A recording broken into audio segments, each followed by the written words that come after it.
So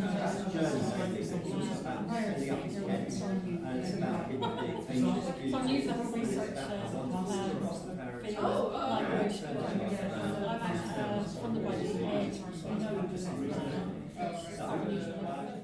Thank you very much for inviting me to be part of the event. I'm hopefully going to complement what Linda and Richard have said and maybe add a few different perspectives in terms of some of the operational experience. So I had the honour, and I don't exaggerate that, to actually be involved in resettlement and evacuation programs since the Vietnamese came, which gives an indication of sadly how old I am, really. So just to say, I mean, there is a distinction that is sometimes a bit technical between what we mean by resettlement and what we mean by humanitarian evacuation program.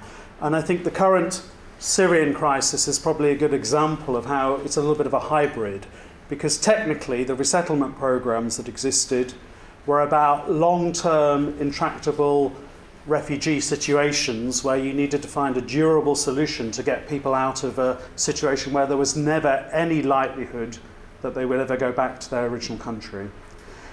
But then over the last sort of 20, 30 years, there have been sort of a variety of programs that have involved people coming from, for example, the former Yugoslavia, which was one I was heavily involved in, where there was a sort of expectation people would go back when the conflict had ended. And I think with the Syrian thing, there's an ambiguity about that. People will get status, but I think that a lot of the processes and kind of lessons and issues are similar, but perhaps with one key distinction. And I always remember this when I went to Sheffield to meet some the first people who'd come on the current Gateway resettlement program that exists for a whole range of refugees. And it was made clear to me that when this person had decided to come to Britain on resettlement, they were told, this is the one choice you'll have and you'll never be able to go back on it.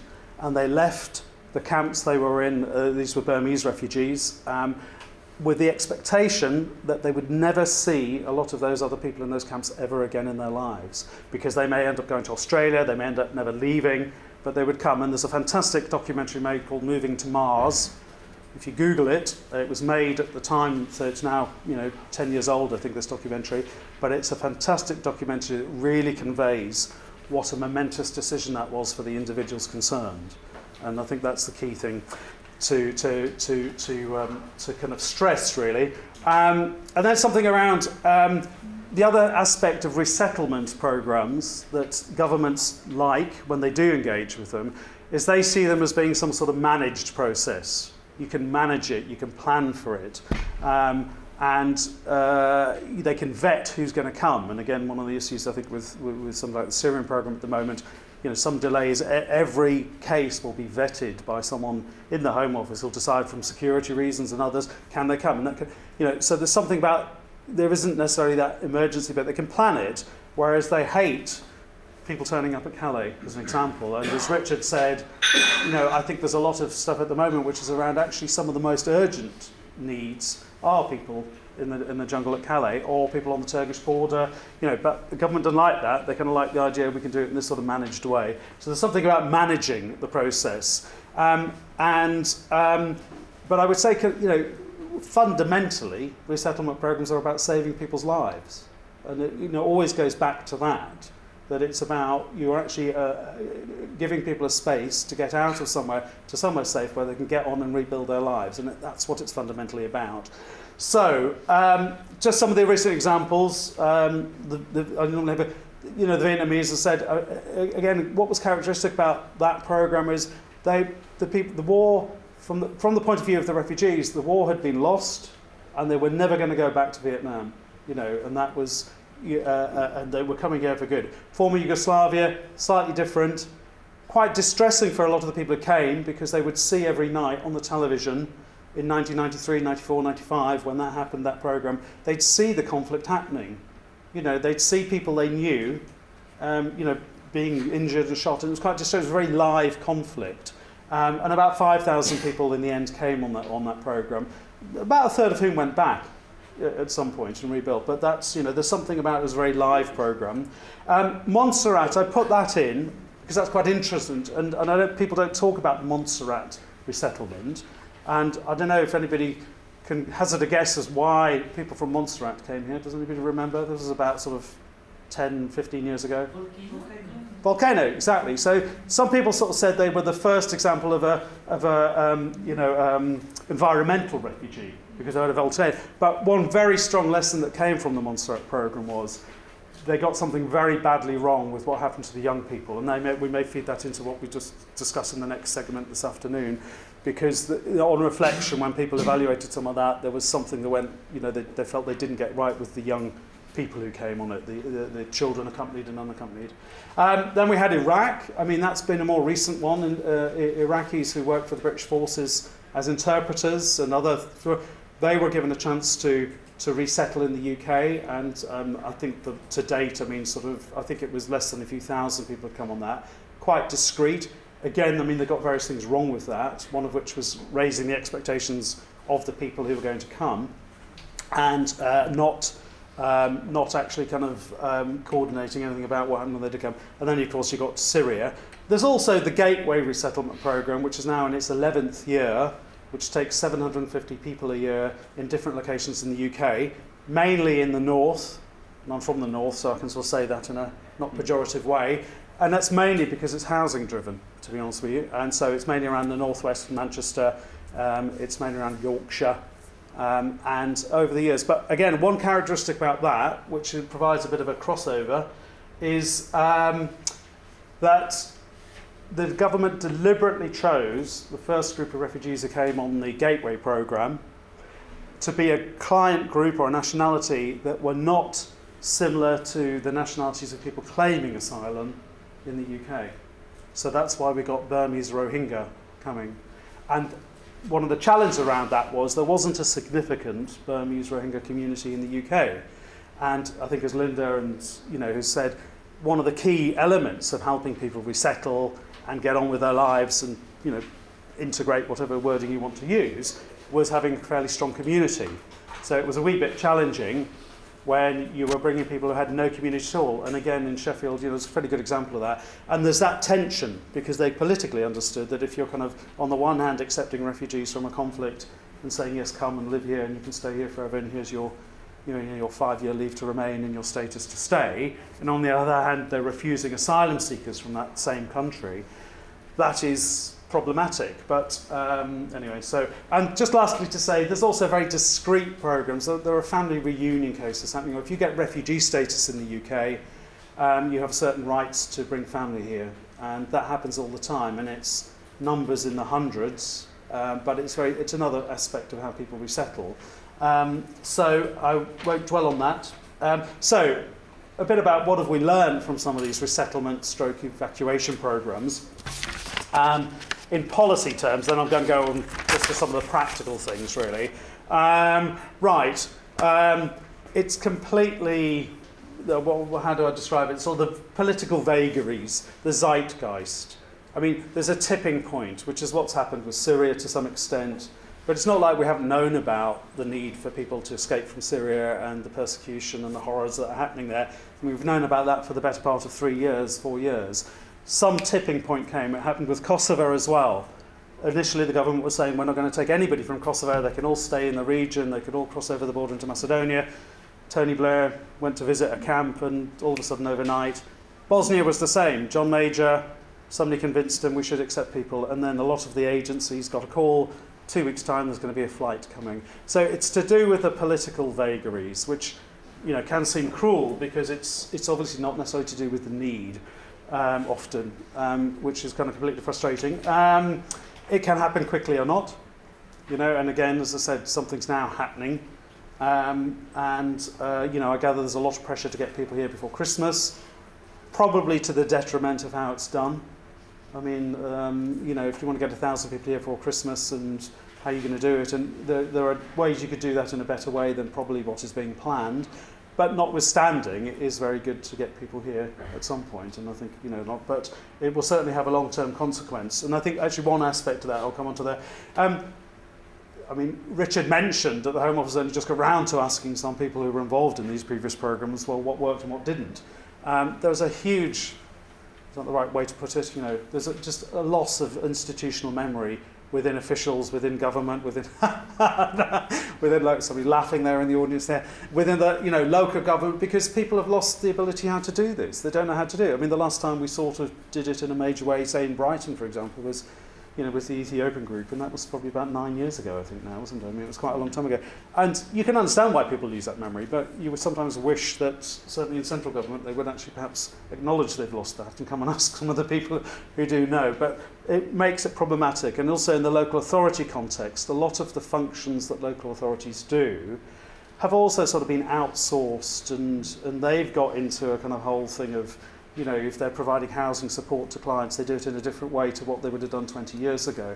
So going back to the Vietnamese, now all the Vietnamese who came, and I think in the end it was 20-something thousand, were all housed in local authority housing stock, and all that was entailed with that. And that's such a different picture, the context changed. Right, so, and Richard, contrast with current asylum policies. I mean, the everything else that's being talked about as being so restrictive and repressive.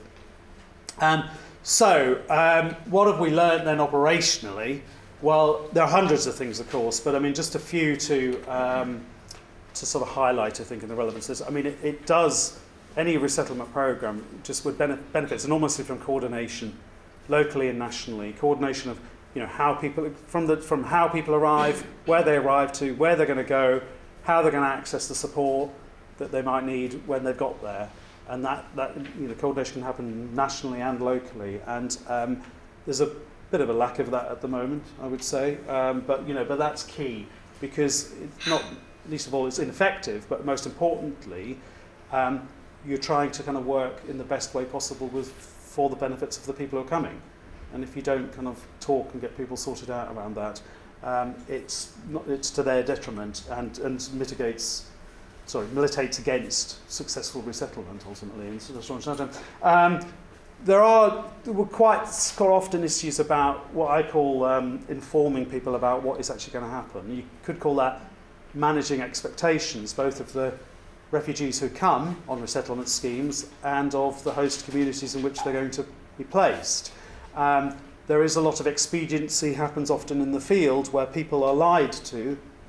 Would be a polite way to put it. No, it's not really polite, but they're just misled about what they can expect, because the motive is to get people out of these camps, which is understandable. But they're told things like, yes, of course your cousins will be able to come and join you. Of course you're going to be able to live in this fantastic house. They might have, again, going back to some of the clients I've worked with, they had no idea, or their concepts of what Britain was going to be like were very, very different from the reality.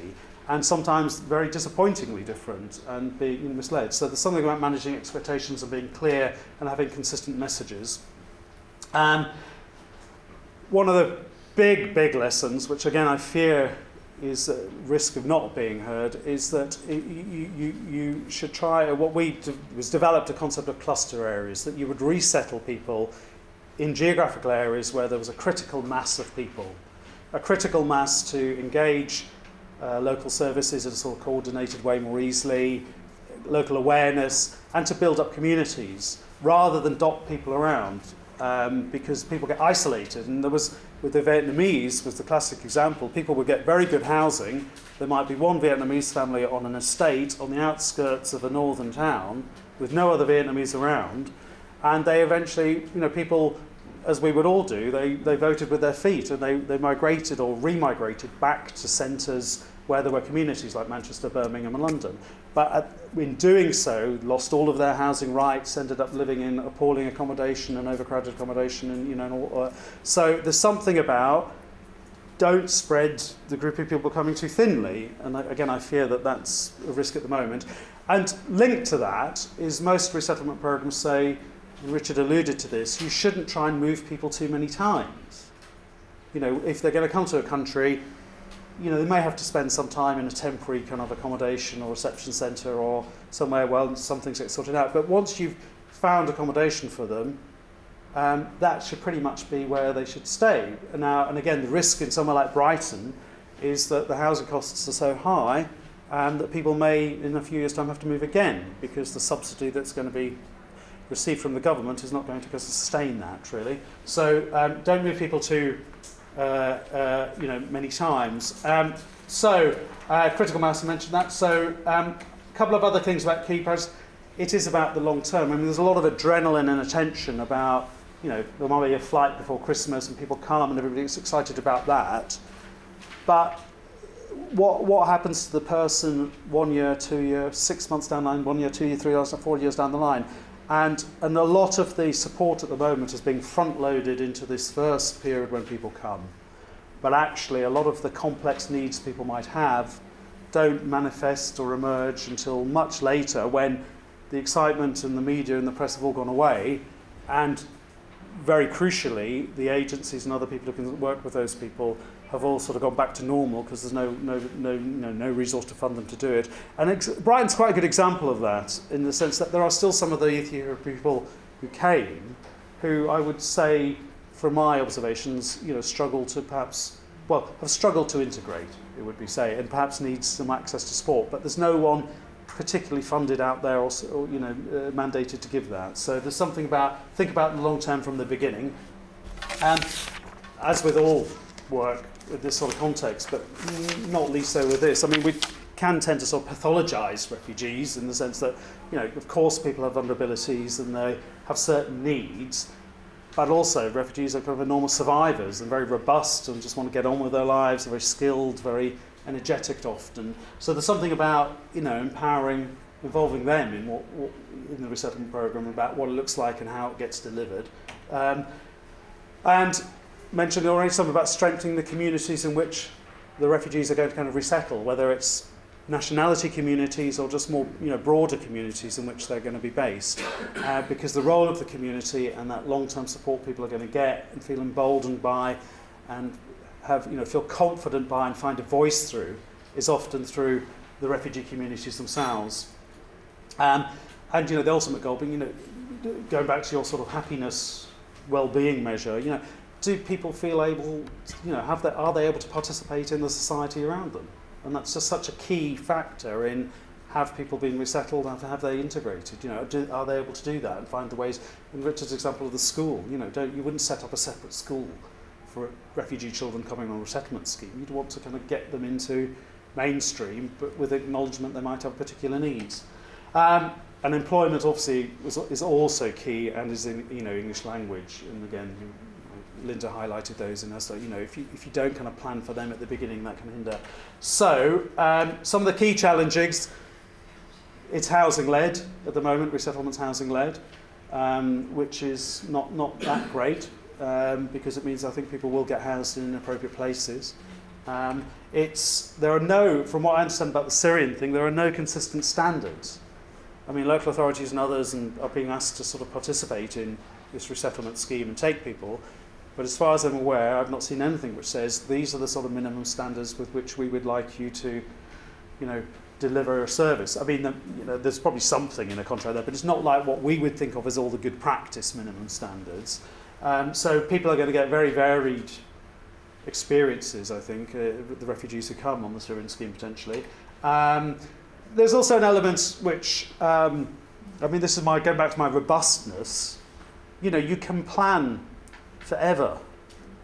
And going back to the Kosovo example and the Bradford airport, which was a brilliant, when the first flight of Kosovans came, not everything was in place, not everything was right, it was all a bit, but actually, everybody just got on with it.